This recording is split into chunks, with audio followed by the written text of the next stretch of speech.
The area of rhombus whose side is 17 centimeter and the height is 8 centimeter. இப்போ நமக்கு என்ன கொடுத்துருக்காங்க, சைடும் ஹைட்டும் கொடுத்துருக்காங்க. அப்போ ஏரியா ஆஃப் த ராம்பஸ் என்ன அப்படின்னு பார்த்தோம்னா, area of rhombus if side and height is given, then that is equal to base into height. Base into height square units. இப்போ இது பார்த்தீங்கன்னா ரிசிம்பிள்ஸ் parallelogram. இப்போ நம்ம இதை பேஸ்ன்னு எடுத்துக்கிட்டோமா அப்படின்னு பார்த்தீங்கன்னா this is 17 centimeter is base. அப்போ இதுக்கு ஹைட் என்னன்னு பார்த்தோம்னா இங்க இருந்து இந்த வெர்டிசைஸ்ல இருந்து நமக்கு இங்க வருது பாத்தீங்களா. So this is height.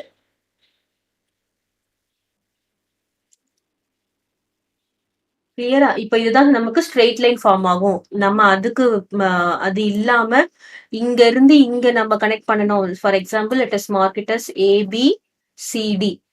ஓகேவா? இங்க பில இருந்து டி கனெக்ட் பண்ணனா என்னது, பில இருந்து டி கனெக்ட் பண்ணனா it is not height, it is என்னது, டயகனல். அதே மாதிரி ஏல இருந்து சி கனெக்ட் பண்றது என்னது, ஏசி இஸ் டயகனல். கிளியரா? நம்ம ஹைட்டுக்கும் டயகனலுக்கும் கிளியரா தெரிஞ்சுக்கணும். அப்போ நம்ம இது ABCDEன்னு எடுத்துக்கலாம். அப்போ ஏஇ இஸ் எவ்வளோ, 8 சென்டிமீட்டர். ஸோ நம்ம டயகனல் கனெக்ட் பண்ணும்போது நமக்கு என்ன, இந்த ஹைட்டு கனெக்ட் பண்ணும்போது கரெக்டாக இது ஒரு 90 டிகிரி ஃபார்ம் ஆகுற மாதிரி நமக்கு கனெக்ட் பண்ணணும். அப்போதான் கரெக்ட். அப்போ what is base into height?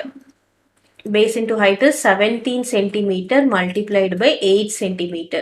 So that is equal to 7 8s are 56, remainder 5, 1 8 is 8, 8 plus 5 is 13. So the answer is 136 square centimeter. Clear?